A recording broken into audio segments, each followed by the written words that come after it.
Hello everyone and welcome to episode 4 of the LDG Experience podcast. We are moving away from Warhammer 40k today and we are talking about the factions of the old world, which is really interesting, especially with the new release coming up. It'll be out by this Be point. out by the time that this goes live. It will be. Well, whether you'll have it or not. That is also true, yeah. That's a topic for another conversation. That's a topic for another conversation. But with a return to the world that was, as they call it Yes. in Age of Sigmar, but I like to just call it the Warhammer world. the Warhammer world. The world of Warhammer. Yeah. We'll be breaking this up into the factions that are being supported in Warhammer the Old World, or Fantasy Battles, or whatever they're calling it's it. Warhammer the Old It's technically branded Old Warhammer Old World. The Old World, It's yeah. Warhammer the Old World. And then moving on to the legacy factions and talking a little bit about that. How are you guys doing today? Good. Yes. Good. We're gonna do the. exciting. We're gonna do the. Please go and check our social medias first. Yes. Do Okay. the plugs. Yeah. So you can find Lazy Dragon Gaming online everywhere if you just search Lazy Dragon Gaming. We have a website which is obviously lazydragongaming.com where you can pre-order loads of really cool stuff. We have a Facebook page. Again, Lazy Dragon Gaming, where we announce all the pre-orders for these really cool things, as well as the Instagram. And obviously, you can find this podcast on where all you can find always good podcasts. So Spotify, Amazon, And Radio podcast. Public. Radio Public, and on our website, under the podcast tab. Yeah. We are, of course, joined by Pete. Hello. I'm from Pete from Onyx Dragon Gaming. You can find us on all the socials, Twitter, Facebook, Instagram at Onyx Dragon Gaming. We also stream on Twitch 3 days a week on Mondays, Wednesdays and Fridays from 6 till 10. And if you miss any of those streams and want to catch up on what we've been up to, then we also have a YouTube channel, Onyx Dragon Gaming, which has the previous streaming content but also its own unique vlogs, etc. They'll be being posted on there from time to time about other projects we're working on, because we're mad like that and we like to work on 8 different things at the same time. And if you want anything commission painted, speak to Pete. Although he is very busy. I am very busy at the moment, so I promise we'll get back to you. You will get a reply. It might be a while, yeah. Whether it be the one you want or not, I don't know. Yes, But it might be. Come and see us in September. Yeah. So yeah, if you Please. want me for a tournament soon, no. No. But if you want stuff professionally painted and well painted, Ready for Christmas ready for 2024. Christmas Then 2024, I'm your man. then Pete's definitely your man. Yeah. So, we're going to take a look at the factions of the old world. So these are what they call the core factions. But first, before we do that, I'm going to have a quick thing of what they do, which is who, where, and when. Yes. So the when, which we'll start with first, is the Age of the Three Emperors, they call it. Yes. And it's technically a really big era, and it spans from 1547 Imperial calendar Yes. to 2304 Imperial calendar. Yes. But we are at the start of No, that. we are not. We are in the very far. Yes, because if we're in the start of that, we'd have to have vampire counts in it. Oh, Because okay. that's when the Wars of Vampire counts happen. So, So we'd we jump are, forward. I've done a bit of research into this. We Ah, are my word. approximately around the year 2250 Imperial calendar. Oh, 2250. So we're near the end of it then. Yes, we are. Okay. We are literally on the. I thought we were end, at the the end other of end. the Age of the Three Emperors. Okay. Ends with the big invasion. The last big invasion before the end times, which was the invasion of Azavar Kul, the previous ever chosen to Archeon, invading the Northlands. Oh, yeah, Kislev no, and it Rindenheim. does say actually right here. Yes. Yes, no, I've So got it, yeah. We are on the cusp of said invasion. So it says, canonically, that it is set between the lands between the coast of Bretonia Yes. to the west of the World's Edge Mountains to the east. So it's basically the World Edge Mountains and Bretonia. Which is what we used to call the old world world. of Warhammer World. Yes. So when it was Warhammer. So Yeah. I think it still cuts out Tilia and Estalia, which are like kind Italy, of, Spain, analogs. Portugal. It means there's no Ulthwar, there's No. no Nagaroth, no Lustria, Yep. no Southlands. Although there's a bit of that because that's where the Tomb Kings are, the sort of top of The that. top of that, aren't they? And it's set just before, in the decades leading up to the Great War against Chaos and the Siege of Prague, which ended in. Yes. Yeah, so that's where that is. 2300. But that is the when and the where. Yes. And now we're going to go with the who. And we're going to start with, in order on the community page, the Empire of Man. Ah, yes. Yes. Now, this is the most straightforward of all of the If you remember, factions, really.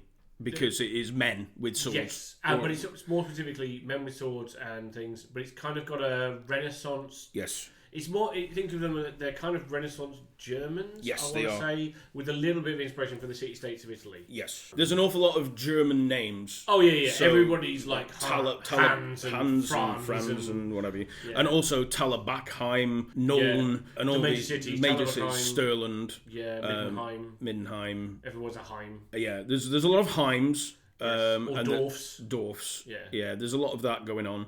Altdorf. Altdorf being obviously the major one. Yeah, which is not the capital at this current moment. It might be one of the capitals. It could be possible. Yeah. It could That's be. what I mean, there's three of them. There's three current capitals, Yeah. but I think Altdorf came a bit later. Yeah, I because- think becoming the centre. Yeah, it came back. Yeah. That would be set in the future from where we are now. I think roughly around this time, Nuln was the capital, but I don't. Yeah. My empire history is one of my weaker subjects when it comes to. We have a Warhammer. quick look at Middenland is one of the empires Yes, one of the involved, emperors, yeah. and I believe Talabachland is another. Yeah. And the third Nuln, maybe? is Stirland. Stirland. I believe. That's very quickly reading. So no, Altdorf wouldn't be one of the capitals. Yeah. Because Altdorf is in a Reichland. Reichland, in the Reichland, and of course On the right. the River Reich, and nothing actually sounds more German than that. The Reich. It's Reich, yes, indeed. If anybody's used to Old World and Altdorf being the capital, that is not currently the case. But you do get within them all of these particular 12 provinces. Is there 12 provinces? There's not 12 swords, is there? Yes, so, right, we're going to go back to the swords, are we? Yeah. Okay, so, when Sigmar founded the Empire, he had the mighty hammer Golmaraz, which was forged by the dwarves and given to him. Yep. This became the symbol of the Emperor, but the various provinces, his major province leaders, were all given a Runefang. Yes. Also made by the dwarves, as the symbol of their office. Now, there were 12 of them, I believe. There were 12 of them originally, and I think at this point in time, we will probably be missing one or two. I know we're missing one of them because we've just had Gorbad Ironclaw is around this era, historically, and he had, I believe he had this, I want to say the Solent Runefang nailed to one of his banners or shields or something. Because I know that the ones that were missing as of the end times, because Kurt Helborg, the head of the Reichsguard, had one of them. I think that was the Drachenwald Runefang, or it might have been a Return Solent one. But yeah, the 10 major I have a list. Oh, here we go. Yeah, I have a list. Here we go. So the Runefang of Aveland, Mother's Yes. Ruin. Yeah. The Runefang of Hockland, which is Goblin Bane. The Runefang of Middenland, which is Legbiter and Peak Leveler. So depending on which one you're. The Runefang of Nordland, Crow Feeder. The Runefang of Ostland, which is fantastic. It's known as Brain Wounder. What a fantastic name for a sword. The NFL. Yes. The Runefang of Ostermark is Troll Cleaver. Yeah. Reichland is Dragon's Tooth. The Stirland is Orc Hewer. Talabachland is Stonebreaker. Wizenland is Bloodbringer and Damaz Vengrin. That'd be in Dwarvish. Yep. Half of Sulland is Grudge Settler. Yes. Groll Halter, which means Grudge Bearer. Light Shard, Hellbringer, Warpbane, and Klingenreach, meaning Sword of Vengeance. So Sulland has a lot of names. That's because it got lost. It got passed between various people and factions. And If then you want to know more about that as well, you can read about it in the book Runefang by C.L. Werner. Yep. Oh, there we go. There you are, you There see. we are, I didn't know that. And then the Runefang of Drakwold, known as Beast Slayer. Yes, which is one of the two missing for a long time. Yeah. They were the original 12 elector counts, so at this point I think we should have the 10. Yes. Because Solon's not a thing, but Nordland, Ostland, Sudenland, all those Yeah.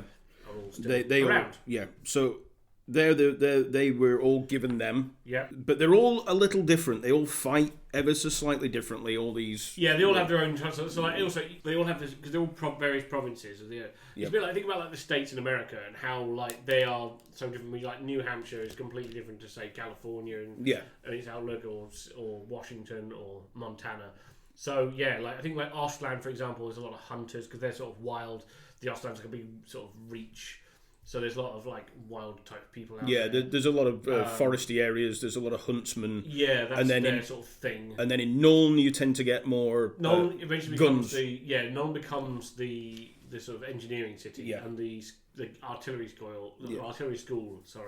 Is located in Nuln. Now, do they have that yet? I don't think they do. I don't know. This is one weird thing. Yeah. I've seen some of the list of things that are the stuff that's in the book for Empire.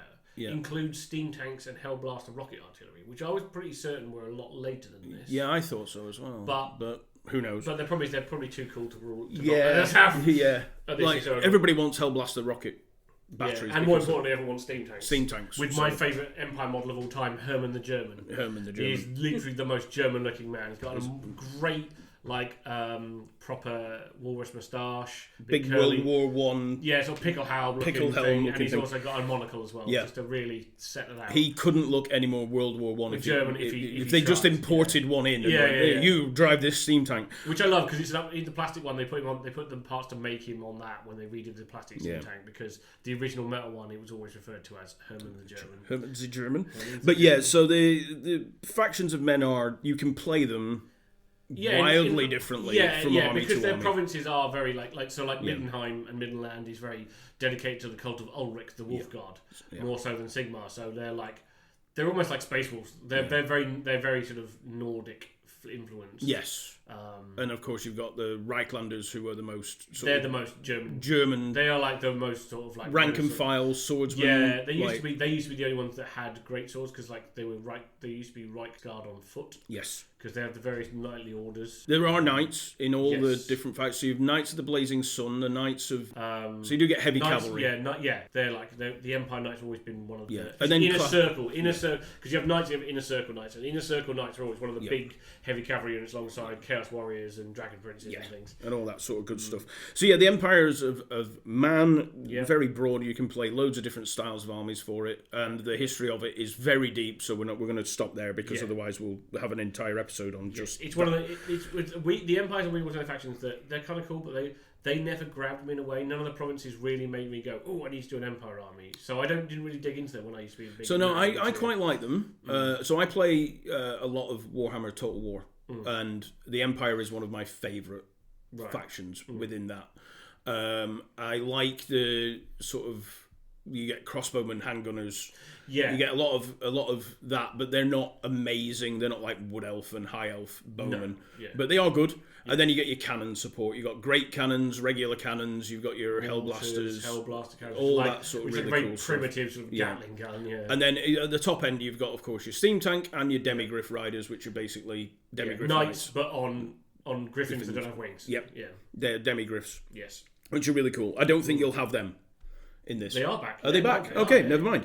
That's cool. That'll suit James Connolly, because he loves his demigriff knights. Yeah. But so we'll leave the Empire faction. There's loads of history about it. We could go on forever and ever. Also, as we all know, but if anyone's played Dungeons & Dragons, humans are the most boring. We're going to move on to what is my second favourite faction, which is the Dwarven Mountain Hordes. Oh yeah. The dwarves at this time have not yet been smashed apart by the Skaven and Orcs. I don't think so. They're not quite as badly off as they are much later on. See, this is the bit for me. It's like I'm still. This is the great thing about this particular setting for Old World is even though I know a lot about the Warhammer world and politics and elves especially, because I know their history backs and forward and sideways. Look, now we've been planted in this is a new time period for sort of the now in inverted commas. It's really cool because I'm having to learn about when and where things are, because I'm so used to having the whole history spanning up and down. And I'm like, okay, has this happened yet? Has that happened yet? And it's really fun to be like, oh, this guy's just been appeared. Gorbad Ironclaw was a good one example. Like, he was one of the big orc war bosses. Yes. He's relatively recent to this time period. Like, his big war has happened. Yes, they managed to beat him just. Yeah, but the point being is like, oh, that's like a relatively recent thing. Yeah, as opposed to it being relatively way back in the time, or like happening now. Yeah, Dwarven history, and this is I'm gonna have to dredge up because I did play dwarves, and I've read the most recent army book when it was recent, which was a long freaking time ago. Basically, what happened was, from memory, you've got the dwarf underground caravan lanes that run pretty much everywhere. So most of the dwarf holds are located in the World's Edge Mountains. And the Grey Mountains. Basically, they're mostly in the mountains. Or under them specifically. And they had a big realm that sort of stretched the continent, and it was all connected by the, I want to say the Undergrim. I can't... something like that. Yeah. So had a name, but it was basically a name for a large underground sort of motorway system that connected all the massive dwarf holds. Yes. And they lived peacefully and for many years, and these were pretty good. But with the advent of Skaven And rather also the night Skaven, goblins. I should Night say. goblins were their sort of like perennial enemy. Yeah. Like, because they like to live in caves and mountains as well, and Yeah. they would dig and excavate and occasionally break into the Ungrim, and like there'd be battles and things. But the Skaven took it to a whole new level. Yes, and they went like really deep, and this is where they intertwine, and this is why I don't think this has happened yet. No. Is that part of the Great Horned Rat, when he sort of structured the Council of 13, caused this massive underground like quake. Yes. Basically, and it smashed apart a lot of. He was aiming at Skaven, but he kind of just hit the dwarves. Being Skaven, He didn't really care. Collateral damage is a thing they don't understand. And it hit the dwarves as well, and that severed the connections between the very far dwarf holds. Yes. So for example, the northern one that went away completely. They thought they'd lost that entirely. Yes. Fortunately, they're not coming back. Yes. But then Babylonian-looking motherfuckers. So they lost all their northern ones. They lost a lot of the southern ones, or connection to, I should say, and they were very relocalized back literally around the world in the World Edge Mountains. But more specifically, the ones that run what would to be now what we'd call around the edge of the empire. Edge of the Empire. Yeah. But it also, in the process of that, like thousands of them died. Yeah. And there weren't that many dwarves, really, in the grand scheme of things to begin with. They don't breed especially well. If you know Tolkien's or dwarves, then you'll know that it's a similar sort of thing. I always find that funny in fantasy that, like, humans, they're like, breed like rabbits, and that's like our thing. Yep. Fantasy is we'll just make millions of us. And the other races are like pandas. Yeah. Like, they're just sort of like, come on, do a thing. And they're like, no. But you're all graceful and hot. I'm like, but no. They're like, because it's all elder races. Which it's always the elder ones. That's a random tangent, but it always makes me laugh. That's what I said. They're a dying race. Why? Well, they're a dying race. You're like, when you pull that apart, that basically means we're too lazy to fuck. Yep, pretty much. Yeah, it's a long-winded thing for dwarves now. So that hasn't happened yet. So we're not at the height of the Dwarven Empire quite, but it's doing well. Things are all right. Things are okay. Aggressively mediocre. Yeah, aggressively mediocre in that sort of sense. But the dwarves themselves are still what you would remember as dwarves. They are very honourable, honour above everything. Yes. If a dwarf gives you his word. Because the biggest thing about them, which I always love about the Warhammer dwarves especially, is the Book of Grudges. Yes. Well, that definitely still exists. Yes. Well, that's what it will do. Yes. Because there's the Great Book of Grudges, which is the one held at Karaz-a-Karak, which is their capital. The capital city. But yeah, so Book of Grudges, they can range from like families to. So each family will have a small one. Yeah. Each clan will have a slightly bigger one. Each hold will have an even bigger one. And then there's the Great Book of Grudges, which is held at Karaz-a-Karak. Now, if you end up in that one, you're in just trouble. Stuffed. So these are slights on dwarven honour or wrongs they feel have been committed to Promises broken. Promises broken because they're big on promises. Debts unpaid. Exactly. Now, these are like, you think it's bad if you're in America, you're like, with your medical debt or your student loans and how much they harass you for that. Yeah, no. The dwarf, if you get in a dwarf's Book of Grudges, your great grandson might end up getting decapitated over something you did. He might not have the first clue where the angry dwarf seen came a dwarf in his life. Yep.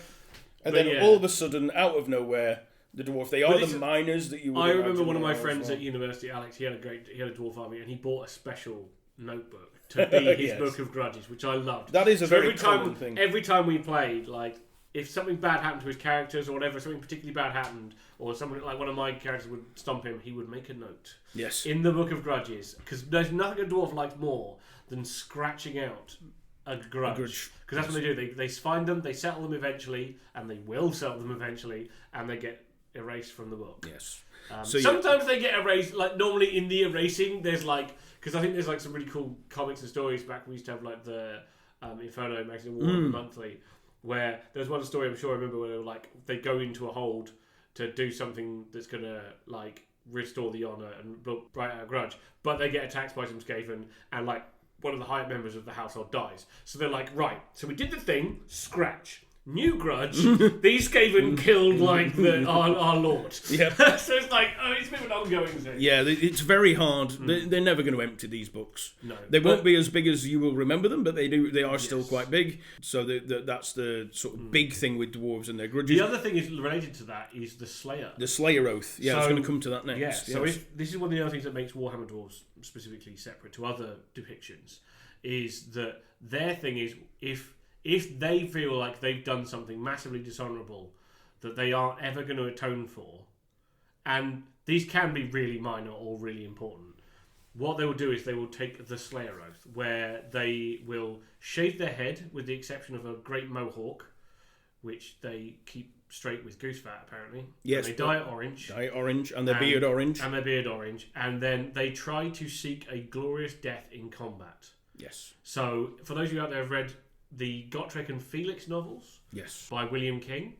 they are very good. They are very good, but they are very... They are the tale of either the most successful or least successful Slayer, depending on your point of view, of all time. Gotrek Gunnarsson is, without doubt, the least successful Slayer of all time. Yeah, the man has literally killed gods. Yeah. And he's still going. Like, yeah, because this is the thing, right? It's not one of those things of like, oh no, you killed me. No. To a dwarf, you can't do that. No. It has to be, I am going out my hardest. Yep. So it's like, I'm going to come at you, swinging my axe, and if you die from it before I do, well, then I'm going to be sad. Yep. But I'm going to give it my damnedest. And you start off, you start off with a Slayer. Yeah. And then you get promoted. You become a Troll Slayer. And I believe there actually used to be Troll Slayer, Giant Slayer, Demon Slayer. No, Dragon Slayer, then Demon. Yes. I think that's how it goes. Yes. Yeah, because you can have different ranks of them in your armies. You can, and they get progressively better at not dying. Not dying and more murder because they've got more experience. Yeah. Think Cohen the Barbarian from Discworld. Discworld, yes. If a guy gets that age and is still not dead and he's a barbarian, then you know he's then lethal. Stay out of his way. With the exception of the other rank and file, you have Dwarven Warriors, who are your Gimlis. Yeah, essentially, your standard Gimli, big unit of Gimlis.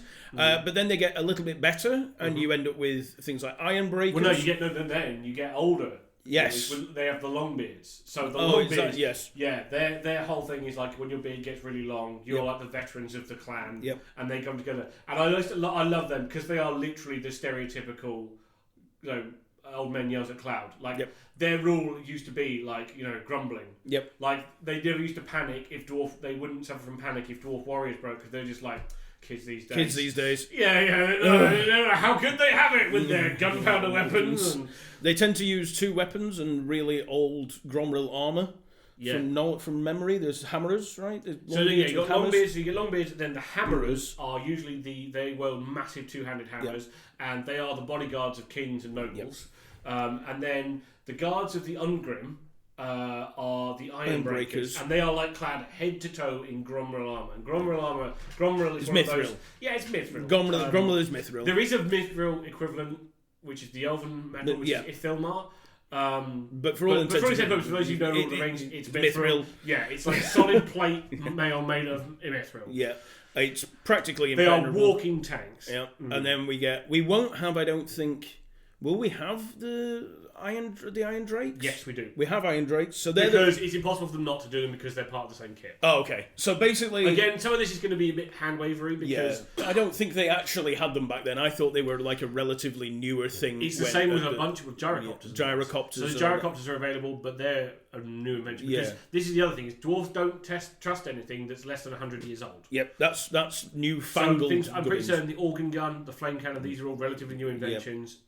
In original fantasy battle, I should say. Yeah, in dwarven times, however, these have probably been tested for 200 years. Yeah, so but they're still looked at as a new technology. Around this time, the engineer would have one, and he'd be testing it. Yeah. But he wouldn't put it into anything that resembled production. No. For another 100, 200 years. You think your granddad grumbles at teaching you how to use TikTok? Yep. Yeah. Imagine if you would just be like, I've only just trusting the cotton gin. Yes. Like this is the level of like the printing press. Yeah, the printing press is just about reliable at this point. Yeah. For a dwarf. Yes. Yeah. So that's their thing. So you got the Iron Drakes are basically Iron Breakers with flamethrowers. Flamethrowers, yeah. Or great big trollhammer torpedoes, which are basically a thundering great big harpoon fired out of a cannon, a handheld cannon, which is fabulous. Then, of course, you've got your other line troops. You've got your crossbowmen, or quarrelers, hand gunners, thunderers, which have handguns, which are relatively newfangled inventions. They're pretty new as well. Trusted. Yeah, don't like them very much. Rangers, who are what they say they are. The famous Joseph Budman. Yes, has he been and gotten, or is he still there? I don't think he's there. Well, it's a lineage. It's a lineage. So what a Joseph Bugman Joseph Bugman may whether be that around. Joseph Bugman has founded the legendary Bugman's Brewery is another. Yeah, that's So the quick. Have a look. Yeah, the bar at Warhammer World, if you don't know, it's called Bugman's because it's named after he's the most legendary brewmaster in the Warhammer world. He used to be a special character in the Dwarf Army, and he'd lead a unit of rangers that used to sort of range out and guard where he had his brewery. But it's a lineage of dwarves, all with the same name. There is even one in Age of Sigmar. I think he's Joseph Bugman the 16th. Something like that, yes. Something like that. They made a special edition miniature of him. They've made a couple now. Yeah, he's got a few. He's got a few now. Yeah, there's three of them. There's three different ones that are available from Bugman's Bar itself. My personal favourite is the one which has a choice of builds. You can either build him wielding his trusty axe. Yes. Or a bar stool, which I think is really cool. Swinging bar stools around is definitely the way forward. Yeah, for those of you who like good beer, I would recommend a Bugman 6X. Yep. If you get a chance here near Warhammer World, drop in. You can buy it on tap, or you can buy it. They're not very dwarven on the Warhammer wiki because the one thing they don't give is a date. Yeah. So what it does tell us though is that the Joseph Bugman, the one that is the brewer, the master brewer, inherited his brewery from his father. Now, inconveniently, his father is called Joseph Bugman. Like I said, it's the lineage of the same. It's a lineage of the same name, and it keeps going on. And then there was a big battle at his brewery against, obviously, orcs and goblins when it blew up, and that pissed him off. And that's when he became. I think that's when he became a ranger. He became a ranger. Yeah, he took the surviving barrels and he could dish it out during the game. Fellows, really cool. And then you've got obviously, but he was a member of the Dragonback clan in the Grey Mountains, and there's still no date. There's a Joseph Bugman around. Joseph Bugman around. Bugman. It might not be the right one. So, but there will be a Joseph Bugman, and his brewery probably exists. Whether it's the famous one or not, is a different matter. Yeah, it's just a brewery. So so the dwarves being. So I think we've covered pretty much all of their except for probably the gyrocopters and gyrobombers. So they had little weird little tiny helicopter things. Yeah, they're in some of the lore. They used to have zeppelins and things, dwarf zeppelins, which is one of those things I really wish Forge World would get on and be here is a small dwarf zeppelin for us to use because other armies have their big centerpiece things like dragons or griffins or all these sort of things or giants. But the dwarves never had any of that thing. But the zeppelin was always sort of a thing lingering. Could be, and I really hope that one day we see a proper dwarf zeppelin. Yes. And I'm not talking like the Caradron Overlord ones; they're a bit small. I'm talking like a really big, festooned with guns and dwarves, lots of cannons and handguns and things. Yeah, so they're the dwarves of the Mountain Holds. One of my favourite factions. I like dwarves. Yeah, I've always had a soft spot for them. And they're one of the armies I'm looking at maybe doing for the first time properly because I've had bits and pieces here and there. I still have a dwarf army. I think. Yeah, I'll just have to dig it out. So next we're going to move on to one of my. Top end of the scale to the bottom. The bottom end of the scale, not on a faction basis, but on a playing basis. Right. So I don't like the mechanics of this army, but the actual I like all the armies really, but just on the tabletop, I don't like this one, which is the Kingdom of Bretonia, and I think it's because they're disturbingly French. I think it might be because they're French. Yes. The armoured knights. So if you think Battle of Agincourt, this is literally your stereotypical. What we think of as medieval Europe. These your ranks of knights and on horseback, footmen in armour. Yeah, a lot of Arthurian imagery. Longbowmen, trebuchets. Yeah, longbowmen, trebuchets, peasantry. Yep. Damsels. Yes. Lady of the Lake. Lady of the Lake is their sort of deity type, she's totally not a wood elf. And the whole Kingdom of Britannia is totally not just a shield for Athel Lauren. Absolutely not at all. We'll come to that in a moment. The other thing they do tend to have are Pegasuses. Pegasuses. I want to say Pegasi. It sounds Pegasi. It seems sure. There are plenty of etymologists out there who are going to be really angry at me, but I think for me personally, Pegasi sounds right. I prefer much more writer. I prefer Pegasuses personally. Pegasuses. Like octopuses. Yes, octopides. Or maybe they're Pegapodes. Maybe they're Pegapodes. Who knows? Oh god. So anyway, Bretonia. Yes. If you put in mind the Battle of Agincourt. Yes. With Pegasus and Griffins. Maybe? No, that's Hippogriffs. That's the one. Hippogriffs is their. Yeah, Hippogriffs is their thing. Which is a horse mixed with an eagle. An eagle, yes. Yeah. And then you've got your damsels and your sorceresses, your ladies in waiting. all that sort of. they're That's your their magic magic users, as yeah. opposed to like a So yeah, traditional wizard. basically their whole thing is based around the Lady of the Lake and the Grail. Yes. So they have like their knights are in sort of semi-official ranks. Yep. You start off as a knight errant. Yep. Then you're a bit impetuous and you just want to show yourself off. Then when you sort of settle down a bit, you become a knight of the realm. Yep. Then at some point you might feel the call. You might try and seek the Grail. And you go off and become a questing knight, and you quest around Bretonia and everywhere else looking for clues and whatnot. And if you find it, and you find a vision and you get to something from the Grail, you become a Grail Knight, who are like legendary heroes. Very few of them around. Yes, but they are utter nails. They're like, superb warriors and paragons of the Bretonian virtues. Yeah, they tend to have very few. They tend to be the leaders. They are, and they're also the elite. Like, you don't get a unit. You do get a unit of Grey Knights. Do you? Yeah, Grey Knights have always been a unit. They're like one of the other big heavy cavalry units. Right, okay. Yeah, I was going to say, surely you can't get many units of Grail Knights in an army. Yeah, but they're like steam tanks, right? Technically, there's 12 steam tanks in each. There was only ever 12 steam tanks. Yeah, this is like. But most Empire armies have 2, so this is like it's the same with Grey Knights. Yeah. Right? There might be enough to make like 1 or 2 units of Grey Knights, but for some reason they always seem to show up. Why are they always on there? There's always 12 of them. I don't understand. But yeah, so there aren't many. No, they are legendary heroes. You get way more knights errant. Oh god, and way more knights of the realm. Way more knights of the realms. Even questing knights, like banding together, is still a unique thing. So that's why they're like your elite cavalry units in the game, because they are very rare. Yeah.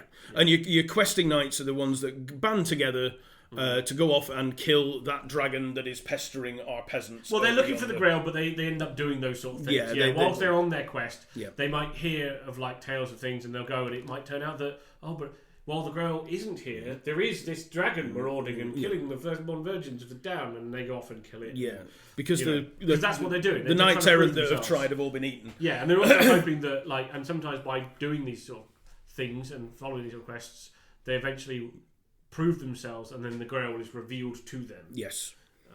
So they get to drink from it and become much powered. Yes, they tend to take vows of various types. Magical roids. Yeah, basically, they get a chance to drink from the magical cup of roids. So the one thing that I always found a little disturbing is that while they do protect the peasantry, there is no way of a peasant to become any better. No, you are a peasant. You will remain a peasant. Yes. And the only way you will ever become a knight is if you are born into one of the families that I'm pretty sure there's a few examples of the old A Knight's Tale thing. Yeah, maybe. I think in the history, in the lore, there's they are very few. People disguising themselves as knights and becoming knights and so on and so on. But that's very very rare. Yeah. And while they've made a point in this book version where you've got the Bretonian foot characters, you've got Sergeant at Arms. Ah, okay, that's new. Specifically, it's new, and they specifically say, look, if a peasant really distinguishes himself in the eyes of his lord or whatever, he will be made a sergeant at arms, and this is noted that he's elevated above other peasantry, but he's still below. He's like non-coms, you know. Yeah, he's an NCO. He's literally he's not an NCO, but he's not gonna go Mustang. No, and become an officer. No, it's not. You don't raise from the ranks. It's bad form. No, you don't. No. So while they are all about protecting the land and everything else, the peasantry is definitely expendable. Yes. Which I always found a little bit. They're not that good. They're okay, but they're very tough. And I'm very northern, so. But yeah, so that's the nice. You're a peasant. I'm a peasant. Yeah, you will always be a peasant. I will always. Because I come from fine breeding stock. Yes. So that's the kingdoms of Bretonia, disturbingly French. Mm-hmm. But right next to them, in the forest, is the Wood Elf realms. Oh, these are my favourite armies. These are yours. Yeah. Yours. So along with Dark Angels, these are the first ever models I got, and they've always been my lifelong favourite. I think they got very little love back in the day. Yes. I think they had a total of 3 entire army books in the 30 years I was playing them. Yes. And they were one of those armies that we'll get some love eventually. One day. You're going to get some now. We're going to get some now, which is good. But I always loved them, and I love their aesthetic. They live in this big magical forest known as Athol Loren. Yeah, and as I said before, they're ruled over by a king and queen, Orion and Ariel, who are basically they were kids.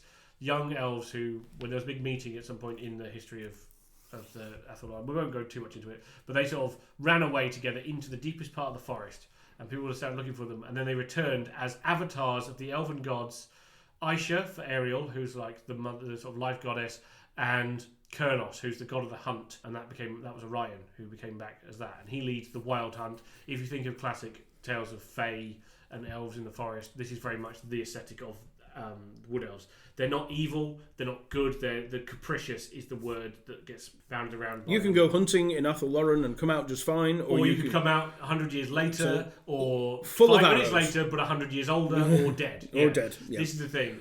Who knows? Stay out of the damn forest. Yeah, they were getting sick and tired of people invading from that side, the Bretonnian side. So they appeared to I think it's Ariel appeared to Gilles Le Breton as the Lady of the Lake. And convinced him to sort of basically gave him a bit of power up. She gave him the magical roids. Yes. And sort of convinced him to build a kingdom and an entire religion around them. And right next door in the gateway to their forest. Yeah, conveniently to use as a bulwark against anybody coming from that side. Their big enemy faction is the Beasts of Chaos, who represent sort of destruction and of the natural world and the twisting of it. And the Wood Elves always represent like sort of life. And their big thing. When it comes to units, it's always been bowmen. They are very much the pinnacle archers of the old world. Yes. So they have the archers, your rank and file. They have your war dancers, who are obviously... They're my favourite. They are followers of the trickster god Loek, and they're a bit like... think of Harlequins in 40k. They're very similar, but they're more... They're part of one faction. Yes. So their whole thing is they are the dancers and things. They wield like 2 blades or 1 big blade, and they just sort of... spin and they're dance. Also similar to like ancient sort of Celtic berserkers in that they don't wear any armour, but they have talismanic tattoos that protect them. They're sort of like a skirmish unit that's martial arts type thing. Yeah, I know Evie will like this bit because they do a thing with their dance. Because war dancers there's a reason they're called that. Is because they tend to have a sort of a battle dance or what could be known as a war dance. Yeah. Now, ferrets, I don't know if you've ever seen them do the bouncy thing. I have not. No, is that their war dance? Yeah, so they call that war dancing. And that is actually specifically from when they were wild. And when they do that in front of a rabbit, the rabbit's like, what is that thing doing? What is this nonsense? And it hypnotises the rabbit slightly, and then the ferret grabs it. Now, on the nose. Ooh. Nasty, but they can't do that anymore because ferrets are domesticated and they're rubbish at it, and they tend to do that now as a happy dance. Yeah. So very happy, and they bounce around and squeak. War dancers for the Wood Elves is described as an hypnotic war dance to lull their enemy. One of them is, so they have in the game they have 3 different dances they can do, and one of them is it's like the woven mist. The woven mist, where it distracts them, and you get a -1 to hit them in combat. Yes, and basically what that is their weasel war dance. That's the ferret war dance is the thing, and they spin around and then they cut your fucking head off. Yes, the dance of killing blow, as I like to call it. One of my favourite moments from a game of Warhammer I've ever played is I was playing against my mate's dwarf army, and I charged my unit of what they'd been magically enhanced with extra attacks. So it was great. So I thought, they had 3 dances at that point. You could do them an extra attack. You give them -1 to hit. I think it was a 4 ward save at the time, or they could give them killing blow, which meant if you rolled a 6 to wound, you go straight through their armour and murder them as you decapitated them. So anyway, my war dancers go, I'm going to charge that unit of 20 Ironbreakers with the dwarf lord in it, and he's like, well, I know they're going to die, but they're going to slow them down for a turn. So in they go, and I'm like, well, I've given them the magic spell that gives them a +1 attack, so I don't need to do that dance. I'll give them the dance of killing blow. They proceeded to kill 16 Ironbreakers. Bearing in mind, these Ironbreakers at the time would have had, I think, a 2-up save. 2-up save. Yeah, and he was just like, well. It was just literally like a flag, a guy with a horn, and then the Dwarf Lord left at the end of the turn. It was just like, well, I wasn't expecting that to happen. Oh, shit. Yes, it was quite funny. I loved it. The other thing that they have, with the archers, which are very good, they got obviously the scouty type archers. Yes. You've got the elite of the elite, known as the Way Watchers. Who were my first ever favourite models. Yes, they're very nice. They're sort of lone ninja types, very like lone snipers. They guard the various ways, mystical ways through the forest, and they tend to fight mostly on their own. But they're like precision archers. Yeah, they're your snipers. Yeah, they're literally snipers. They're up in a tree, and like all of a sudden you'll be walking on this path, and then you get an arrow through your head. Yeah, so their magic tends to be more foresty and lifey, and so you get like more obfuscation. Obfuscation. Yeah, they can make trees grow and move things. Mists move. They can make the trees attack you. Branches grow. And then, because they're part of the forest. Yes, they live in harmony with it. They have you have dryads, which are like small tree men, Yes. which were the Thuorns. If anybody knows the Lord of the Rings, at the Battle of Helm's Deep, when the forest arrives? Yes, yeah. Well, they were actually the Thuorns, which are Right. like almost half-inch. Yes. I think is the best way to describe it. Demi-ents. Demi-ents. Dense, if they you were will. dense. They were the Thuorns, and Yeah. they were essentially very aggressive, angry Yeah. trees that were upset with these orcs that had been chopping them down. Yeah. And that is actually dryads. Very similar. And also Very Greek sim- mythology, similar Greek thing. mythology, The similar dryads sort of come out, thing. they're bound to trees, Yeah. whereas in this they are more actually trees. Trees. Um, And then, of course, you've got the And actual above them, between them, you've got the tree kin, treekin. which are I think made from I think they're sort of spirits that inhabit fallen. I think the original law was they were spirits that inhabit fallen branches. Yes. And things, and they bring them together and form bodies out of that. Yep. So they're not living trees, but they are like spirits infesting them. And Yeah, they tend to be them. angry quite a They're lot as very well. angry. Yeah, and then above them you have the tree men. lords, the tree men. And then degrees of age within Yeah, that. you've got tree men ancients. Basically, they're like the really old things. They used to exist as well back on Ulthuan. Yes. In the province of Avalon. And we'll come to Avalon. those in a minute. Yeah, but tree men are like they're the sort of real lords of the forest. Yeah. And the thing about the wood elves that live there now, they've sort of formed a bond with the them. two. Yeah. With both of them. So like your wood elf army has like tree people, and then you've got elves, and then you've got folk who are sort of half in between. Yep. So as I said before, like, we've got Orion, who's the head of the Wild Hunt, which is a classic It's European very folktale-y thing. Yeah, very old. But yeah, he's accompanied by his attendants, who are the Wild Riders, who are elves that are kind of more spirit now than elves. They are more bound to the forest itself. And they tend to ride great big angry stags. Stags, yes. So you do get the stag riders. Yes. So you've got his Wild Hunt, which Yes. are an elite unit within the game. Yeah, the Wild Riders. The Wild Riders. But you've also got the ones that don't follow him around, that ride as cavalry, essentially. And the other form of cavalry they get, which is one of my favourite ones, are the Hawk Riders. Oh, the Warhawk Riders. Warhawk Riders. Pigeon Surfers. I used to call them, yeah. And Great Eagles and things like that. Yes. But the Warhawk Riders tend to be archers.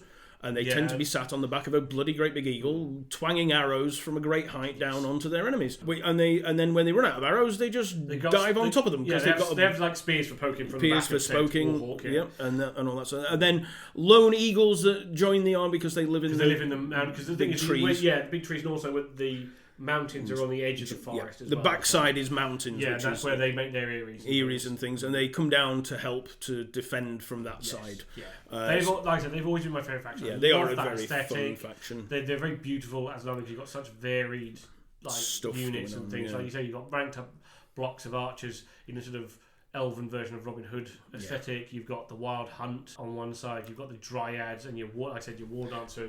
Now, one of the things that you get in Warhammer, and you scoffed at me when I mentioned this. I've mentioned this once before, and you gave me such a filthy look for it. Dear. So, in Warhammer Total War, Yeah. one of the units you can get in the Wood Elf armies is a Zote, Oh, or God. Zotes. Yes. Now, I said to Pete, I said, did you have Zotes? And Pete went, No. no, because they've made this up.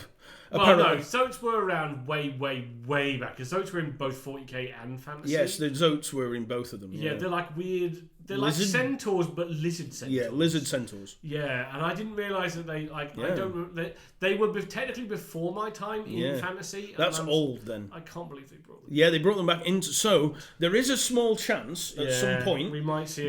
see some Zotes, and if we do, then everybody feels sorry for Pete because he wouldn't like that very much. But No, I would accept it. No, I'll add them to my army. But at the same what else? time, I was like, really? I didn't realise they were. So, but we're not going to cover Zotes. Yeah, we'll no. leave them alone. I don't know. Apart from that part he's that I very just wrong. mentioned, Yeah. that is all I know about Zotes. But moving on, and so any connoisseur of the old world will say, "But Tom, Pete, you didn't explain how we ended up with Wood Elves." Yes. And I bring to you, friend and listener, the reason I didn't do this. It's because the very next faction are the High Elves. Yes. And in order to explain the High Elves, we then have to explain where the Wood Elves came from.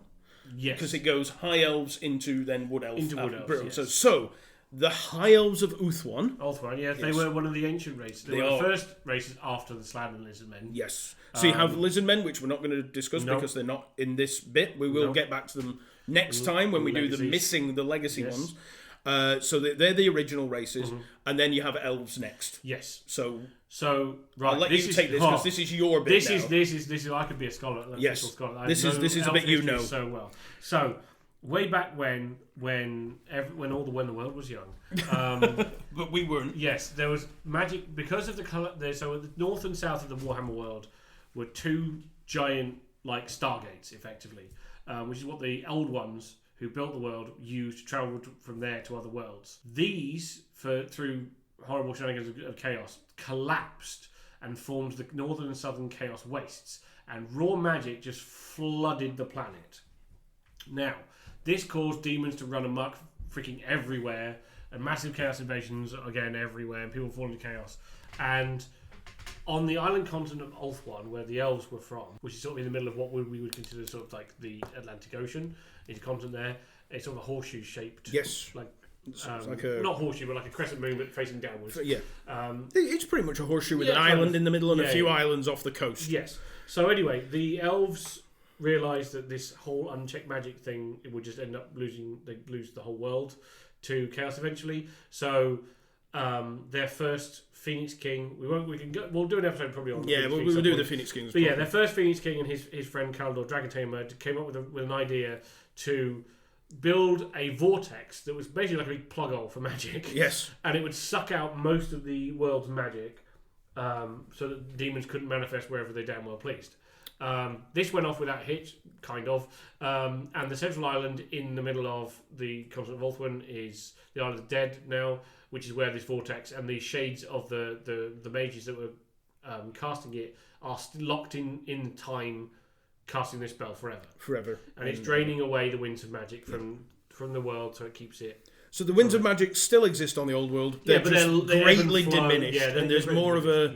Yes. If there's a bit of a strong gust, then you get more power. Yeah. Or if a massive chunk of warpstone hits the planet, something like that. Yeah. But this entire thing happened, and then after that there was a time of relative peace. Yeah, and the elves they went out and because they're known as the best seafarers. They went out, they circumnavigated the globe, they built an empire in the old world, like the world's outposts in the old world, and all across the world. Yep. Then, sort of at some point in this point, we won't go into too much because there's a faction that's not in it anymore. There was an event called the Sundering, where the son of the first Phoenix King, Anarion, kind of went a bit off the deep end, declared himself the Phoenix King, even though he had no right to it, and created the Dark Elves as a faction. There was a massive civil war. The Dark Elves bogged off to Nagaroth, which is sort of a semi-geographical equivalent of North America, and the rest of the elves were left where they were. A little bit later on on the timeline, there's been various skirmishes between various races. There's a bit of tension brewing between the dwarves and the elves. So I think around this sort of time, we've had the war. Yes, because this is where the Wood Elves come from. Yeah. It's as a result of the war of the beard. So they set up trade when they went out and explored the world. They set up trade with the things they found. Men at this point were just savages living in caves. Yeah, we're talking like this is the age of time of Sigmar. Yeah, this is around that. Yeah, so around that sort of time, when people are more tribal and and they set up a lot of trade deals with the dwarves, and they actually got on quite well for a little bit. But tension started rising because I'll be honest, as a massive elf fan, the King Caledor II was a knob. Yes. He was a very arrogant twat. And the Dark Elves didn't help. And the Dark Elves basically did a false flag attack. They dressed up as High Elves, attacked the Dwarf convoy. And the dwarves were like, you owe us reparations. And unfortunately, Caledor being an arrogant twat was like, fuck off, this wasn't us. No, this wasn't us, I'm not giving you shit. This led to a massive war. Yep. So there was a huge war between the dwarves and the elves, which came down to a final battle where Caledor was killed, and the dwarves took the original Phoenix crown as basically a way to settle that. Yep. Right, they were like, right, screw you, we're taking this as payment. We're so off. Long. Thanks for all the fish. But yeah, in this, after that, the elves decided that they were going to abandon the old world because they'd lost a lot of people and places to the dwarves and things, and they decided that's it, we're packing up, we're shutting up shop, and we're going home. But as with colonists throughout the ages, there were people who had only ever grown up in the old world. These elves had only ever grown up in the old world, and they refused to leave. So the High Elf Kingdom was like, well, screw you then. We're going home. And they left. And this contingent of elves was then set upon from all sides, and eventually fell back into the forest of Athel Loren, and that then through various things and shenanigans, they ended up becoming the Wood Elves. So they are technically High Elves. They're sort of long lost. I believe, kindred. if memory serves me correctly, they were already like in tune with that woodland they were area. They were kind of they were like leaning towards it. Leaning in the way towards that elves do anyway. And they were set by, because the dwarves had said, right, we're done now, because obviously they'd been pretty hurt by the war. They won ish. Yeah. Like, it was a very fake victory. It was really. very much a World War One thing. It was like, it was no one was in the right, no one was really in the wrong. Like, and nobody really won. Yeah. And as far as memory serves, they were the elves were attacked, and I believe it was by beastmen. Yes. And they fell back into the forest, and they were getting pretty beat up, and they sort of had a moment, and the forest sort of came alive around them. Yeah. And a tree man of some name I don't now remember. Yeah, I think it might be Deep Root or something like that. Yeah. They all sort of rescued these elves. And at that point, that was the final sort of connection. So that's when that sort of the gathering of the clans happened, as they were sort of discussing what they were going to do to try and how they were going to move on, and that's when the pact was sealed by these two children becoming the avatars of the gods. I think that's a condensed, pretty much. It's another episode we go all into the full history. Full history's hard, and the timelines are difficult to remember because there's a lot of them. Yes, but they all have their own calendars. Yes. Now the High Elves, we have your traditional spearmen. High elf with spear. Yes. You have an high elf. So if you want to think about them in terms of real world armies, these are your armies of antiquity, classic Greco-Roman. So your elf block of spearmen, their famous thing was for fighting in extra ranks. So they're kind of your pike phalanx. Yes. If you think about in terms of thing. They've also got archers, longbowmen. Yeah, they're not as skilled, say, as the Wood Elves, but they are still really good. Because elves. Their cavalry, the Silver Helms. Which are just minor nobles, because the thing is, is the island continent of Ulthuan has various provinces that are famous for different things. Yes, and this we'll explain that as we go through these units. But yeah, so you've got your Silver Helms, your fast light cavalry come from the province of Illyrian, which is famed for its horses. Specifically, they breed a lot of horses, and the Illyrian Reavers are sort of light cavalry with spears. And they're the harassing cavalry. Yes. The medium cavalry of the Silver Helms, and the heavy cavalry are the Dragon Princes of Calador. So Calador was a realm famous for dragons, obviously. But the thing with dragons is they are all sentient, and they sleep for a very long time. Now the elves used to be able to wake them up with very regularity, hence why Dragon Princes used to all be mounted on dragons. But at this point, most of the dragons are asleep, and they haven't been able to wake many of them for a long time. One wakes up. Yeah, they don't like to. They also don't like waking them up because unless it's a dire emergency, because they're not sure if they can, so they don't like relying on it. They don't want to keep doing it because they figure the more they try it, the harder it will get. Yeah, it's got to be like big danger for one of these dragons. Some dragons like to be awakened around. There's like there's some of the younger ones, right? The younger the dragon, the easier it is. The big old ones are like bog off on having a nap.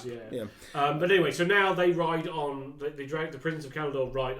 They're the heavy cavalry unit, and they ride on horses. Yes. So then, that's all your cavalry. So one of the other famous things, going with the archers, one of the other famous units for High Elves is the Repeater Bolt Thrower. Yeah, which is like a big bolt thrower which fires massive spears. It can either fire one massive spear or it can fire a bunch of them. Sort of like an early equivalent of machine gun. Yes. They were really cool. And the great thing about it is they didn't have the range that you would normally have got from one of those, because the speed at which it fired was vastly increased. Yes. So a traditional bolt thrower in modern or in medieval historical time, there we go, would fire one over a vast distance. But the repeater bolt thrower got about sort of 2/3 of that.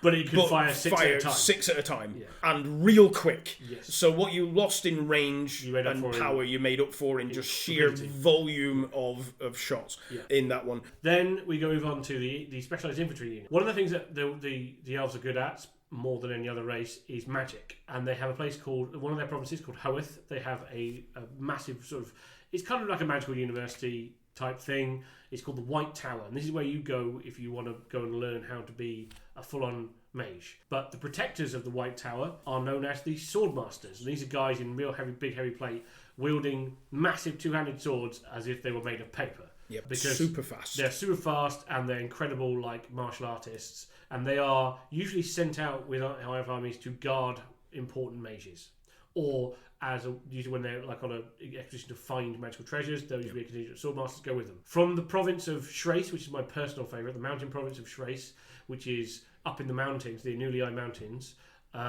where various beasts roam, and the winds of chaos kind of blow quite close to those mountains. So you tend to get a bunch of...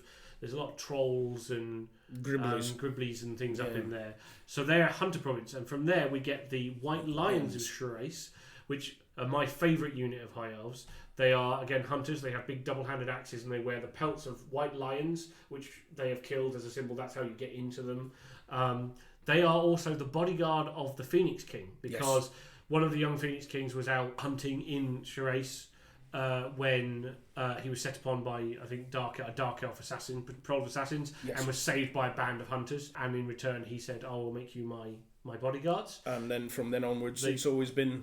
A company of them has always been, but they also tame said white lions. They do. They tame said white lions when they find them young. Yes, and they raise them up, and they make them pull chariots. Yeah, so they're big enough, these lions, to pull a chariot. But they also operate in like a pack. Yeah, you can have a pack of them. That's in Warhammer Total War. Yeah, in Total War you can have a pack of them, but traditionally they pulled a chariot. Yes. So essentially, rather than a horse, which is quite scary. Horse chariots are a thing for High Elves. They do exist. They came from the province of Tyrannoc, which is a big open plain, so that was chariots were their thing. But you can have them pulled not by horses, but by a whacking great big lion. Yes. Or two actually big lions. So you're happily enjoying your battle when all of a sudden you get your legs taken out from under you by a bloody great big lion. Indeed. And then, so other infantry units, you have the Phoenix Guard. Yep. So their main god of their pantheon is Assyrian, and he has there's a big massive pyramid, which is his big temple. And inside there is all of history is written on the walls of this temple. And when I say all of history, I mean the stuff that's not yet happened. I see.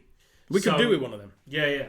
So the Phoenix Guard are the anointed of Assyrian, and they are the guardians of this temple. They sometimes go out when they know that important stuff's going to happen. Yes. They are sworn to. They take a magical oath of silence. Oh. So that they cannot reveal. I see. So they can't tell the future. They can't tell anybody what's going to happen. That makes sense. Yes. And also they tend to stop a lot of people trying to get a sneak peek. Yes. As well. The other unit we tend to have is a classic unit is the Shadow Warriors of Nagaryth. The province of Nagaryth was where what became the Dark Elves, most of the Dark Elves lived.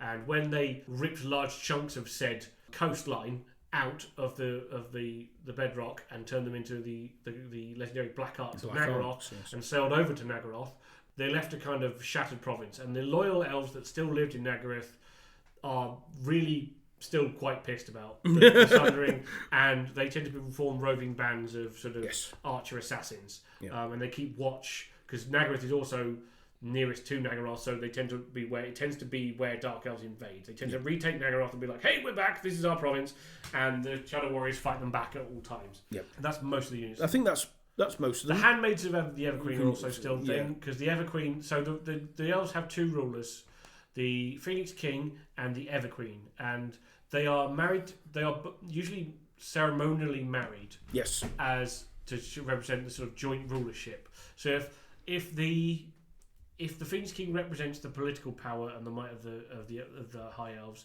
the Everqueen is kind of like the heart of the people. Yes. So she's the heart and conscience. Heart and conscience, and he is the let's make sure we have grain. Yeah, so she's mostly lives in the province of Avalon, which is mostly forested. It has tree men and dryads, which you sadly can't have in a High Elf army. Nope. But they're there. They don't really they don't leave the forests. No, yeah. And her personal handmaids attend her, and they have magical. Way back in the day, there used to be like a sort of mega spearman unit. Yes. But now they have magical bows and arrows that fire sort of. The sisters of Avalon, I believe. Yeah, the in Warhammer Total War, there'd be the Sisters of Avalon, which are one of the best units within the game of Total War. They're ridiculous. They fire arrows at a phenomenal rate, massive range, and then you get up close to them, and they're still quite good in combat. So like I say, High Elves are my thing. At some point, we'll probably do an episode on the full history of the High Elves. Yeah. I find it absolutely fascinating. It is a good one. There's really cool characters there. Now, this is my favourite one. Because, my favourite one in Old World. Yes. And that is the Orcs and Goblins. The Orc and Goblin tribes. Yes. At this point, as you said before, it was Gorfang? Gorbad had just been defeated, I think, roughly. He was the last great war. So we've not got any overall... they tend to go. Orcs tend to in fantasy tend to sort of come and go in waves. Yes, they're always around, but every so often a big leader will come, drag them all together, gather them all together, a massive sort of crusade or war, as it's known as. Yeah. So War Gorbad has just been and gone. So they're on a bit of a downward. They're on a bit of a sort of quiet, relatively quiet period. So Orcs and Goblins at this time period are made up predominantly of what you would consider your Lord of the Rings-esque Orcs. And your Lord of the Rings-esque goblins. The Night Goblins. Night Goblins are more like the goblins you read about in The Hobbit. The Hobbit. They live underground in caves. Yeah. They all wear sort of black hooded robes. They don't like sunlight. Yeah.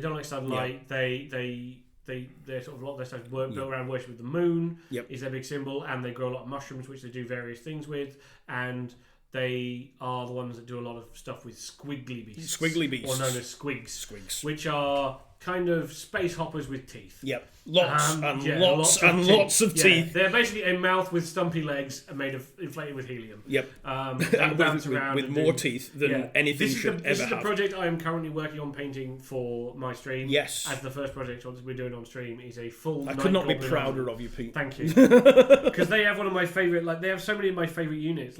You don't play an Orc and Goblin army in fantasy or in Old World to win. You play to watch it. You have a plan and vaguely, hopefully execute it without it destroying your army too much. Yes. So there's not really a lot to say about the Orcs and Goblins. They tend to be the invading race, the overarching... They're sort of your barbarian-esque thing. They are fantastic. You've got your goblins are the smaller of the two. And you have different tribes. You've got forest goblins who befriend a lot of spiders. Think Mirkwood spiders from The Hobbit. But they ride them. They have massive giant ones called Ragnaroks, which they kind of use as like massive, bit like Mumuks in Return of the King, but a spider instead of an elephant. They do also put like great big crossbows and catapults and things on the top of them. You also like normal goblins, and they have like wolf riders and things, and they have a very Mongol aesthetic. Yes, they're like Mongol. I'm not a big fan of the new Mongol aesthetic for the. Well, they've always had a little bit of it. But that was more hobgoblins. It was more hobgoblins, but they always had a bit of it. Yeah, I like the old wolf riders, but the new ones look. Yeah, they're still. We're looking at a box of them, which doesn't help anybody listening. But we're looking at a box of them, and I do like the wolves. Yes. I don't like the goblins because they look a bit too hobgoblin-y for me. And I'm not going to get into that because I'll be here for ranting forever. But so then you have Night Goblin tribes, and then orcs. Amongst orcs, you have big uns, which are even bigger orcs, and then you have black orcs. Black orcs are the biggest, toughest, nastiest black orcs. Sorry, orcs around. Yep. They are also the smartest. They tend to be the smartest ones as well. I'm going to sit here and stew and steam. We're not going to talk about their origins. Nope. We will cover the origins of them when we cover the factions we haven't covered already, and I will be annoyed. Yes, but they are really cool. Aside from their origin, I've always thought Black Orcs. Black Orcs are okay, but their origin sucks a bag of knobs. Yes. That can fuck off. Yeah. But Orcs and Goblins are broken up into tribes. Yeah. And they have their own hierarchy, and it's normally led by an orc or a black orc. Yeah. Who's the biggest? Whoever the biggest and the strongest one is, he's in charge. Yeah. I say he. Now, interesting factoid for the 40k and the Old World. I thought they were the same orcs. They are not. Pete tells me they are not the same orcs. No. And that 40k orcs are essentially a fungus. They're a mushroom. Yes. They're spore. effectively genderless because they are a type of fungus. They're a type of fungus. They don't reproduce in that way. They just spore. Yes. However, in the Old World, there are lady orcs. And I assume, therefore, they have lady parts. They do. And you can see that if you go to the Blood Bowl section of the Games Workshop website, and you see the orc cheerleaders. There you go. You see. So we don't see them going into battle though. No. But never. It's one of those things that is accepted to be a thing, but nobody talks about. Yeah. We don't want to talk about orc reproduction too much. Yeah. It's one of those things that, like we just like to assume that orcs are this sort of genderless mass. Yep. It's much better to think of them that way, but no, there are orc ladies. Yep. No, we'll not. Waiting at home. We'll definitely not discuss that one. So they're led in their tribes by the biggest and the hardest, the war boss. The war boss. Now, when one of those war bosses meets another war boss, they tend to have a fight.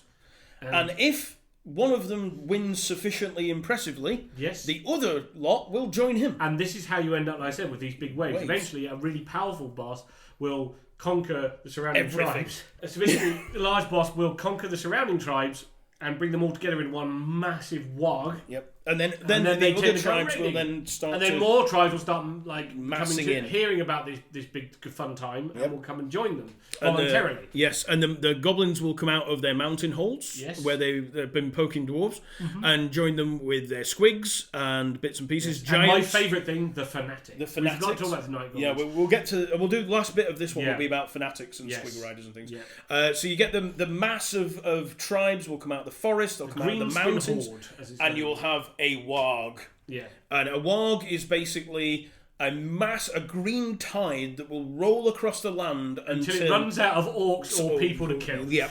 One way or the Whichever other. comes first. There is no aim for it usually. No, it doesn't have one. The fight is the outcome. Yeah. They're just looking for conquering and battling. Smashing everything in front of them. Yes. But one of the things, so we got in the forest goblins, pretty straightforward.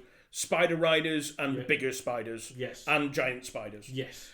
In the night goblins, we have the night goblin and their shaman and all their mushroom related things. They have squigs. Based off of small teeth, and they have herders who poke a great herd so of them. So they either have a big pile of them that are vaguely kept in line with Prodders. bagpipes, cymbals, prodders, Yeah.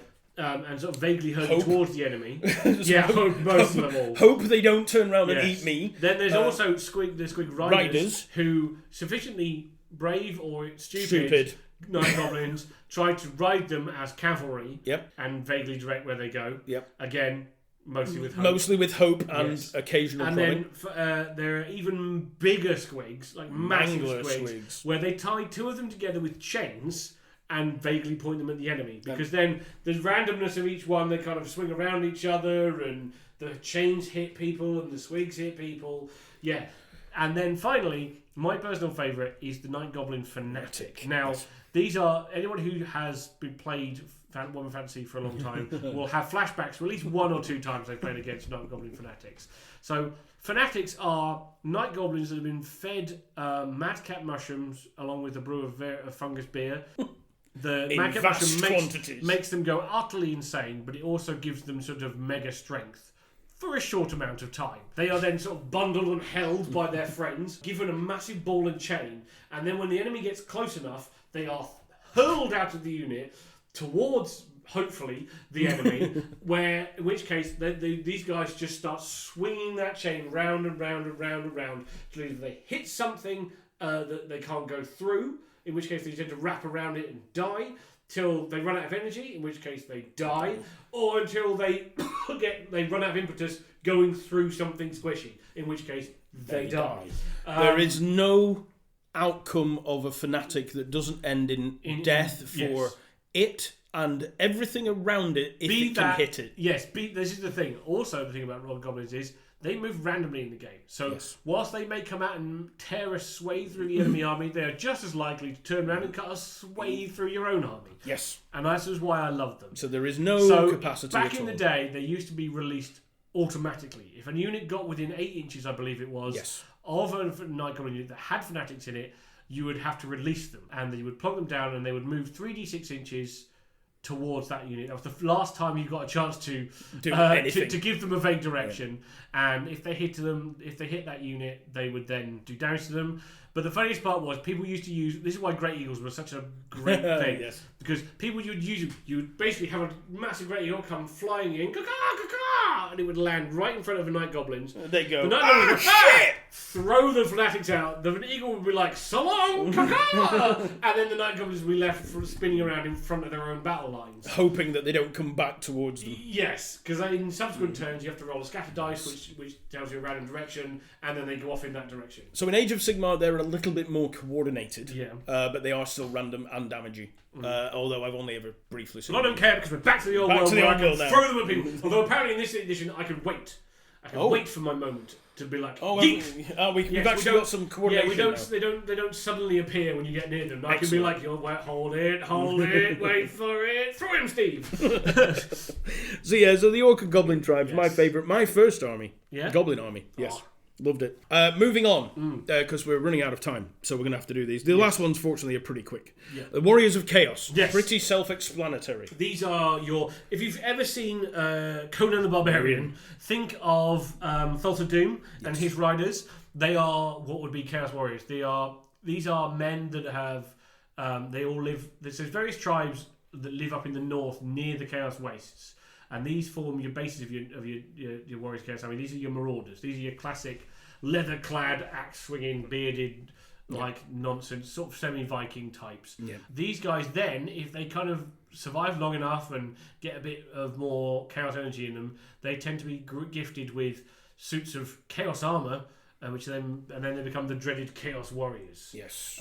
So they've always been the most devastating sort of line unit. Yeah, the heavy. They are heavy. So they start off as light infantry. Yes. As the Marauders with spears and axes and all that sort of your general raidy types. Yeah, they're sort of Norse Raider types. They then get promoted essentially, or they're good enough to begin with to get their Chaos armor, where they become foot knights in full plate armor. Yes. The heavy infantry. Block of sword, shield, halberds, that sword and board, great weapons, or halberds, and whatever. And then after that, they're promoted up again, and they become a Hellsteed. Yes, they're going to become the dreaded Knights of Chaos, who have been legendarily one of the scariest units of cavalry especially if they're dedicated to the god Khorne. Yes. Again, one of those things that if you mention Khorne Chaos Knights. Yeah, watch old players twitch a little bit. And then, of course, you have your sorcerers and all those sort of things. You got a lot of the exalted champions, where they're favoured by their gods. Yes. But what you also get is when they lose favour with their gods, they tend to get turned into Chaos Spawn, into weird pseudopods of blobby tentacles and limbs and eyeballs and which is how you just get turned into a thing. So, of course, for those who don't know, for whatever reason, listening to this podcast, there are 4 Chaos gods. Yes. Khorne, the god of blood and fighting. Slanesh, the god of excess and nipples. Yep. Nurgle, the god of disease and sort of plagues. And Tzeentch, the god of change and magic in this one. Yes. So they are the 4, and you tend to find that war bands are made up of followers of all the same god. Yes, or all 4. Or all 4. You don't get like 1 or 2. It's either one or all of them. Yes. And they grow in size, and obviously very similar to orcs and goblins. Yes. The more successful they are, the more they attract. But they also attract other things like Chaos Trolls, Chaos Giants, Dragon Ogres, which are like massive centaurs, which are half ogre, half dragon creature. Yeah. They're even bigger cousins, the Dragon Ogre Shaggoths, who are ancient Dragon Ogres, which can control lightning. They feed on storms. Yes. So when there's a massive lightning storm, they go out and they attract the lightning to themselves, and that powers them. Yes, and of course the warlords of these individual war bands that they call them, when they merge up, they're trying to get to be the ever-chosen, aren't they? Or Demon Prince. Or a Demon Prince. So normally it's Demon Prince is what they're trying for. They're trying for eternal life, where the Chaos Gods are like, you have proven yourself so much, we are going to grant you demonhood and therefore immortality. Because even if you die, you just return to the Chaos Wastes and you come back several hundred years later. Yes. But every so often, every sort of few generations, one Chaos champion can find 6 particular relics, which we won't go through right now. They find 6 particular relics, and they are crowned the Ever-Chosen. And these are usually dedicated to then lead massive invasions of the Warhammer world. And we are the first Ever-Chosen, somebody might know from 40k now, was Be'lakor. Be'lakor, the Dark Master, was the first ever chosen, and for a long time in Warhammer lore, his punishment for failure was that he was bound and made insane until whenever the next ever chosen was crowned, he was forced to crown the next ever chosen. He was given his memory, given his mind back for a brief period. He would be forced to crown the next ever chosen. Yes. And we're just coming up to, in timeline, the next ever chosen being crowned. Azavar Kul is the. He was never not going to be a bad guy. No, with a name like that. Well, you, child, I will name you Evil McEvilface, so you can go off and be a healer with Evil all your Murderson. And all your. Nobody with ever that name was ever going to be a good guy. Because let's be honest, the opposite. No one called Frank. becomes like, you know, the Grand Ever Chosen of Chaos. It's not Frank the Grand Ever Chosen of Chaos. No. It's more Frank the Postman. Yep. The barber. Yep. Something like that. Frank the Baker. Even Frank the Butcher is a bit too murdery. I think it's too swingy. Yeah, it's a bit too murdery. Frank sounds like somebody making. But Azavar Cool. Yeah, Azavar Cool. He was always going to be. He was never going to be the candlestick maker. Yeah. The guy Azavar Cool and his scented candle shop. Yeah, that's not how it's Cool's Candles. Cool's Candles. Cool's Candles. Yeah. So the Warriors of Chaos, obviously dedicated to the Chaos Gods. And dear listener, if you have any questions about the Gods of Chaos, let us know, because we tend to gloss over them, because we are going to do in depth into each of them, because they are very deep, especially in the Warhammer world, because we get to talk about their realms more, because they're more laid out in the Warhammer realm with their specific realms. So that leads us on to the next lot. Which are also Chaos Worshippers. Which are also Chaos Worshippers, but different flavour. The Beastmen Bray Herds. So, Beastmen in Fantasy, most of them tend to come about because there's always magic in the air in the Warhammer world. Yes. And the problem is, it can also coalesce and form a substance called warpstone. It's basically the Warhammer's version of radioactive material. Yeah. So if you think like everyone's living in a sort of Chernobyl-like area, and the problem with that is every so often it causes mutations. And one of the most common mutations is that children are born half beast or goat and half man. And obviously a lot of these kids are usually killed instantly, but sometimes they kill their mothers as they've been born or whatever, and they can escape. Sometimes the do parents breed amongst themselves, but a lot of them have come from. They're cast outs a lot of the time. Yeah, there are a lot of these are mutants and cast outs, but they're mostly half goat, half man. And they come in sort of three bands. You have the Ungors, which very much look like your classical depictions of fawns. They've got short, stubby horns. Not really pronounced goat features, more human top half goat. Yeah, but bottom, with little stubby horns. And they tend to be like your raiders and your skirmishers. Then above them you have the Gors, who are your classic beastmen. They've got goat faces, rippling muscles and things. And then the elite of the Gors become the Bestigors, who are like the sort of heavy. They've been around for a long time. They're really tough dudes.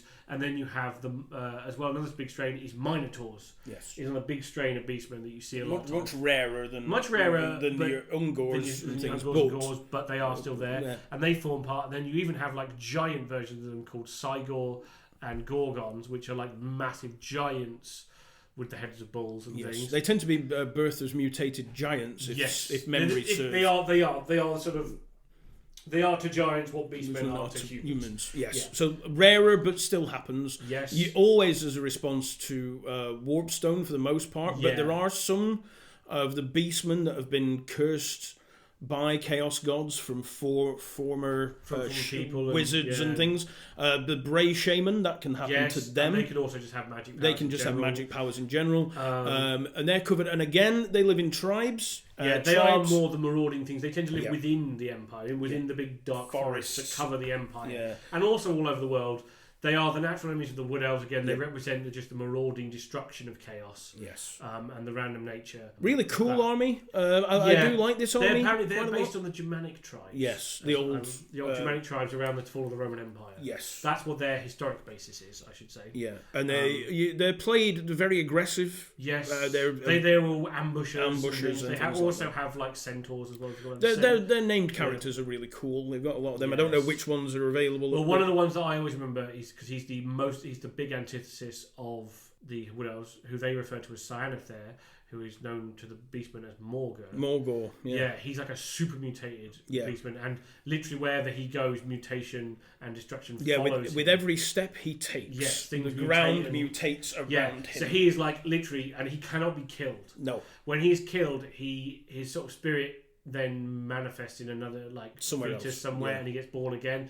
So the Wood Elves, whenever they find any notes or any word of him, they are sent out to destroy him wherever they can find him as soon as possible, because they cannot let him start going forward.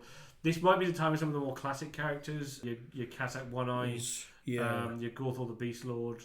I'm not sure. I don't know when they existed. I don't know when the problem is Warhammer always had a lot of special characters that were not current. Yes, they were historical. Yeah, but I don't know whether they're historical enough for we don't know. Setting. We don't know. We know that a lot of the Beastmen characters were alive at some point, but we don't know which point it was for it to be historical or current to the time we are currently in. Is it New World? Is it New World or Old New World or Old World? Because it could have been before this when they were beaten back by the elves. It could have been after this when they were beaten back by the early humans. And all the rest of it. So it's we don't know which ones, but they are cool. Yeah. All their name characters are funky. Mm-hmm. Their army is basically get stuff on the battlefield, charge at your enemy. Yeah, appear from nowhere, stab it. And also have random ass monsters. They have things like Jabberwocks. They also have Chaos Spawn, I think. Yes, they do. Yeah, Chaos they also Spawn. have like Jabberwocks. Things, or Jabberslythes. Jabberslythes, I think. Yes. Cockatrices. Our last army. Oh yes, Our last army. One of the starter factions for this set. Yes, this one facing off against the Kingdom of Bretonnia in the starter sets. The mighty Tomb Kings of Khemri. Now these are your stereotypical Egyptian undead. Yes. So think the sort of the mummy or the mummy and the Scorpion Rising the Scorpion King. Yes. Because they've got like they're proper ancient Egyptians but raised as skeletons and mummies. So all their overlords, the Tomb Kings and Tomb Princes were mummified and they've been raised up, promised eternal life, but not this way. Yeah, so basically, as far as memory serves, the Tomb Kings, or one of them specifically, wanted to live forever. He was it? Well, no, they always had. They had their sort of. They were like the ancient Egyptians. They had a mortuary cult. Yes, which was like they were quite powerful. The mortuary priests were in charge of what happened after death, and they always said, no, you'll be coming back as one day you'll be resurrected and blah blah blah. Right. One of these mortuary priests is a name that people might recognise. Was it Hocken the Black? No. Was Nagash. Oh, Nagash first. Sorry. Yes. He was known. Apologies. Yes. I'm getting ahead of myself. So Nagash was one of the mortuary priests. Coincidentally, at the time that. Again, we can do a massive deep dive on Nagash, but basically, he created what we would now refer to as necromancy. Yes. By messing around with dark magic that he learned from some captured dark elves, and he mixed it with the mortuary priest sort of rites and created necromancy because he was obsessed with living forever. It was him that was obsessed with living forever. Yes, him was obsessed with living forever. I got and there. he did various things. He created. Again, we'll go to a deep dive on we'll his do history Nagash. He's fascinating. Yeah. But so anyway, he was like, "Hey, everybody, we can do this." Various stuff happened. A lot of there was a big war against Nagash. A lot of people died. He did some horrible things, wiped out a large portion of the population, and then he decided he'd cast a massive spell, a massive rising, the Great Uprising, where he brought back all of the dead of Khemri, because Khemri at this point had died out through various things, fights with Nagash and things like that. Yeah. And they've been dead for hundreds of years. And he cast a massive spell that resurrected all of them. And he was like, "You all follow me." And a lot of the kings were like, "No." Cetra, who is one of the characters that's definitely returned to the old world. Yes. He was very much like, no. He was like the great pharaoh. And he was like, no, sod off. Yeah. I will not follow you. Also, I'm kind of angry that I haven't been returned to my normal glory. I'm this rotting corpse covered in bandages. Yep. So he was not pleased about that. They are your classic stereotypical ancient Egyptians. Yeah, we fall in the undead. Yes. First and foremost. Yes. And of course you have your linemen, your skeleton spearmen. Skeleton archers. And then you horsemen. have horsemen. Horsemen were either light cavalry or light archer cavalry. Yeah. And then chariots. Chariots, because again, that's another famous thing. They have the only army with units of chariots. Yeah, multiple chariots in one block. Yeah. And then, of course, from there you have your constructs. So, one of the other sides of the mortuary was the sort of imbuing spirits into constructs that were like bigger. So you have things like the Ushabti, which look like they're kind of like they are definitely from the Mummy Returns. Yeah, you think of the things Anubis running. warriors. Yeah, the Anubis warriors. Yeah. They're like that. They're sort of built out of like fake bones and things like that, and imbued with spirit and movement, magic and stuff. Then scaling up, you have bone giants, which either were giants or again some of them are. I believe they're mostly constructs. I think they're mostly put together rather than being dead giants. I think they're mostly constructs. You have tomb scorpions, scorpions, which usually have like a mummified prince. They're like the final protectors of tombs. Yeah. They have the prince buried directly in the back of the scorpion, and they would come alive and eat people. You have the mummified or sort of half dead and rotting corpses of giant vultures known as carrion. Yep. And my personal favourite unit of the Tomb Kings, the Ark of the Covenant, the Casket of Souls, as it's known. Their other artillery piece. I was going to say only, but I forgot about the Screaming Skull. They have a Screaming Skull. They have a Screaming Skull catapult, which is their artillery, and they also have the Casket of Souls, Yeah. which essentially launches spirit bombs at people. Yeah, I remember when it first came out, it was awesome because people would literally deploy their art units facing the wrong way. Because if you could draw, it was literally worked exactly like it does in Indiana Jones, where if you could draw a line of sight to it, you would be like, ah! that, and like very few would die. Now it just casts magic missiles. Yeah, it just. But yeah, and the first time it came out, it was everyone who could see it would take damage. So people would deploy their units the wrong way round. Yeah. So they could not see. March backwards into battle, boys. Yes, it was safer that way. Safer that way. But yeah, so you've got them, and then you've got your big war sphinxes, which are your, if you imagine the sphinx in Egypt, and also your necrosphinxes, which are really cool model. Yeah. They're like more like your classical the Sphinx. Yeah. They've got like the legs of a sort of great cat, and then the sort of torso of a man with these massive winged blade things, and they are designed to hunt down enemy monsters. Yes. I think they were sent out to kill giant other things. Yeah, they were designed specifically to take out like bigger opponents that your generic undead could tolerate. They are, and of course you've got your mortuary priests, with your lich priests. Are, I think now other undead armies, who's like the vampires count, for example, who were like the lich. The vampires in a vampire army were the linchpin of the army. Yes. It was them that provided the animating force, and they had backup necromancers to help them. The difference between them and the Tomb Kings is the Tomb Kings don't have very much magical power. They sometimes have like lower. They used to be like maybe level 1. Yeah, I think Cetra has a little bit. And they tend to be more. It's more sort of magical orders. They have the "My will be done" rule. Yes, it's like they're sort of magical. They could give out orders to undead troops. Yes, but the actual animating magical force for a Tomb King's army comes from the mortuary cult, from the Hierophant. Yeah, that's every army has to have a Hierophant. If he dies, your army starts crumbling because the thing that's animating them is now dead. So you have to be protective. You look after him. Yeah, which is very helpful because Games Workshop have been able to give you one now mounted on an undead dragon, on a big bone dragon. Yes, well, at least he's got a dragon. Yes. Although I think it looks better without the wings as an undead crocodile. Personally. Yes. It's more the aesthetic. Yes, I think it's pretty cool. But that's a bit of a diatribe. Yeah, so then we've got... So that falls into that. You don't really have the necromancers that the other undead have. They're a lot more rich. The whole thing with Tomb Kings was... Necromancy is more like with the vampires and things was more freeform. Yes. The thing about Tomb Kings is everything's done by regiment. Yes. It's all done so they're much more by the book, so to speak. Yeah, you've got a specific hierarchy. Yeah, anybody who had kind of flair for making their own shit up was usually cast out with Nagash. Yeah, they're like Arkham the Black is where he comes from. Off you go. So that brings us to the end of the core factions of Warhammer: The Old World. But before we close up, for next episode, we are going to do what can be referred to now as the legacy factions. The legacy factions, which will be, if I can remember, the vampire counts, which are now, I believe, the flesh eater courts for Age of Sigmar. And also Soulblight Grave. And also Soulblight Grave. Soulblight Grave. Because again, I love vampire counts, I love the various bloodlines, so I'll be able to explain the difference, how they then shot off. Yeah. What else is missing from You've got the vampire counts, you have the ogre kingdoms. Ogre kingdoms, which are now the Ogre tribes in Age of Sigmar. Yep. You have the dark elves. Yep, they're missing. You have the chaos demons. Yes. You have the chaos dwarves, which are your personal favourite. And the lizard men. Lizard men. My actual favourite of the ones that are missing. Oh, and Skaven. Skaven. Also Skaven are missing. So we're going to do the same thing that we've just done, but for the legacy factions. Yes. And honestly, I'll probably lose my mind at one point and pass out the chair and throw things because we've got to talk about fucking Chaos Dwarves. That's right. But you get to talk about Skaven. I also get to talk about Skaven. Quick. Okay. Yeah, it'll be fine. So that'll be wonderful. But with that, we've come to the end of the Old World core factions. Yes. So with that, we'll hope you're enjoying your new shiny Old World box sets out there. Yeah. By the time some people should have. Yes, them. I hopefully will have mine in my hands, and I'll be busy frothing over that. Hopefully. We say which you'll be able to see on YouTube on It's Dragon Gaming. Yes. If you want anything for the Old World, let us know at Lazy Dragon Gaming. We will attempt to get it for you. I make no promises on the fact that Games Workshop stock level for it is pitiful. Could be here next week. Could be here next year.